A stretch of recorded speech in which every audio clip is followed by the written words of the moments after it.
All right, everybody, welcome back to the waiting room. I'm your host, AJ Iglesias. I ain't perfect and nobody said I had to be. I've been trying to live with all the things that life's been handing All the me. way out in New Braunfels for the Tom's Comedy Club open mic that happens here every single Tuesday. So let's go inside there and talk to some comics. In a job with my mind living in a fantasy. Don't be mad, just be glad. Everything is gonna turn out how it's gotta be. We just wait and see. Hey, everyone, welcome back to the waiting room. Who am I here with today?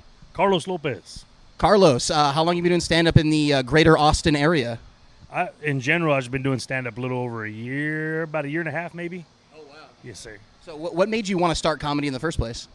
Man, I got pulled on Kill Tony, never done stand-up in my life. Got pulled on Kill Tony, got some laughs there, and it gave me the fucking bug. I've been addicted since. Really? Yeah.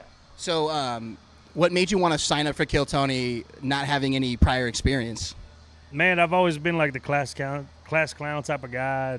Always trying to make people laugh, not in a stand-up setting, right, like at work or whatever it's been. And then, so I just started writing jokes, watching Kill Tony a bunch, writing jokes, trimming the fat, telling them to myself going down the road. Oh, I drove trucks for the last 10 years of my life. And so going down the road, a lot of alone time, you can use that to like meditate and shit. And so I wrote a shit ton of jokes. I write a shit ton of jokes on the road. Driving and then showers when I write my best jokes. Like the ones I told tonight, I wrote in the shower this morning for the most part. Awesome. Anyways, so after I had a couple in my pocket that I felt like, hey, these are the best I got right now, not knowing any better, I got pulled on Kill Tony and I was ready, told my jokes, got some laughs, and it worked out that night. So as far so being new to the scene, where's your favorite place to perform comedy besides the Mothership? Man, I'm going to have to say fuck. You said besides the Mothership, but that room is just, it's something else.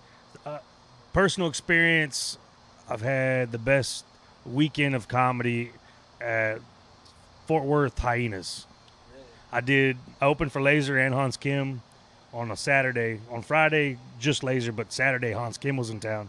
And I got to do the Laser show, the Hans Kim show, the Laser late show, and Hans Kim late show.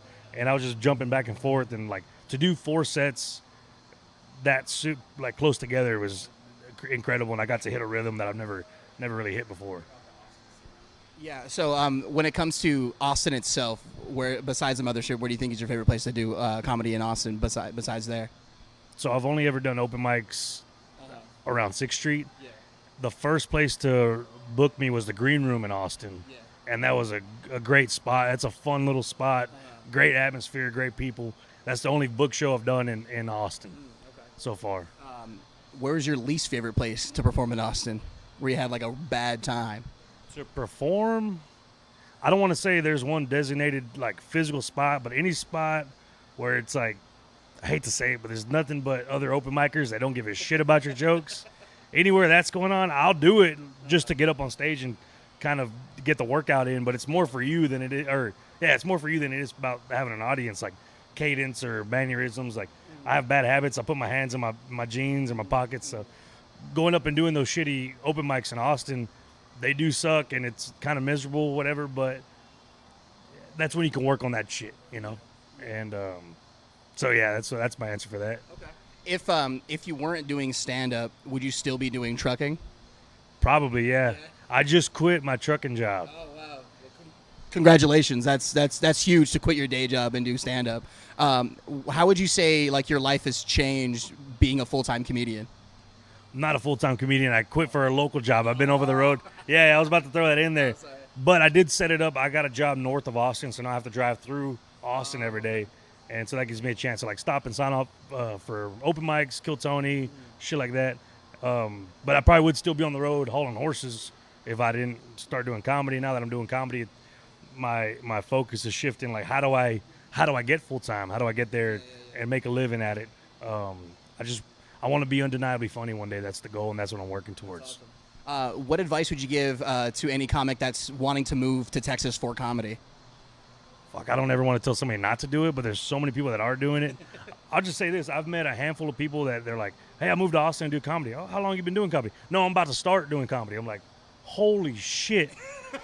I've gotten laughs on stage. I'm nowhere near good. I wouldn't say I'm fucking amazing or nothing. I've gotten laughs on stage, and even I would be like, let me do some open mics like Tom's or some places for a while before I uproot my whole life. But sometimes you got to chase some shit. We're all a little delusional. I'm not, everybody says it. You gotta have something wrong with you to kind of do this shit, So, Well, fuck yeah. Well, Carlos, thanks for being on the show, man. I greatly appreciate your time. Where can we find you online? Carlos Lopez Comedy anywhere and everywhere. I got Carlos Lopez Comedy on Instagram, YouTube, TikTok, carloslopezcomedy.com. I don't really market myself, but I wanted to have that shit for one day. If shit takes off, I got it, Sweet. Awesome, man. Well, thank you again so much. Sure, thank you. you. Nice Yeah. to meet Nice. All right, everyone. Welcome back to the waiting room. Who am I here with today? Max Rennie. Max, nice to have you on the show. How long have you been doing stand-up? Been almost a year now. What made you want to do stand-up for the first time? Was always funny. Was told I was funny, and it was just something that I'd always wanted to do, but like wrote it off completely. And then one day, honestly, it hit me. I was like, if I don't do this now, and there's always that thing in my mind too, because I'm 35. It was like, oh no, you're supposed to start when you're 18, or you're not going to make it. I was like, if I don't do this now, I'm going to be 50 and being like, why the fuck didn't I do it? So that really did it. And then like big life events too. Went through a divorce. My dad died, and I was like, all right, time to fucking get it. And I haven't regretted it. It's been awesome. That's fucking awesome. What's your favorite part about performing here at Tom's specifically? Having an audience, for real. Consistently, I think maybe one time I've seen it be kind of cold, but even then it was like I went up first or second, and I stayed for the rest of the show. By the end of the night, everybody was laughing. So I think it is consistently an audience, and it's not the same people every night, too, which is really cool. Some people I'll recognize. They're also getting really drunk, too, so they don't remember your jokes the next week, which is nice. But it's consistent. And I've gone to other open mics where it's really, you're performing in front of other comedians, which is cool, too. But it's nice to have that blood in the room, and that is here consistently.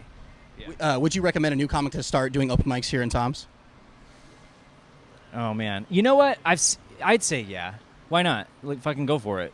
Have your material written out. Read the notes if you have to. It's definitely, I'd say, a bigger audience for your first time, typically, but also they're really forgiving in there, too.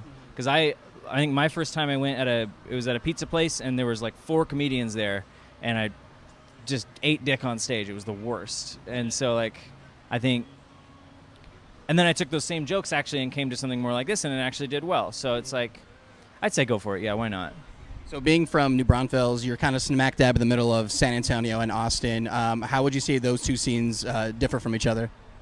So I haven't experienced Austin a whole lot. I've gone to one mic up there, really. And then San Antonio a bit more. There's Upstage Comedy. I've gone to the open mic there a few times. Pretty good audience the few times I've been. And then went to go, I haven't performed at, but saw the Laugh Out Loud open mic they have there. That's always popping. It's awesome.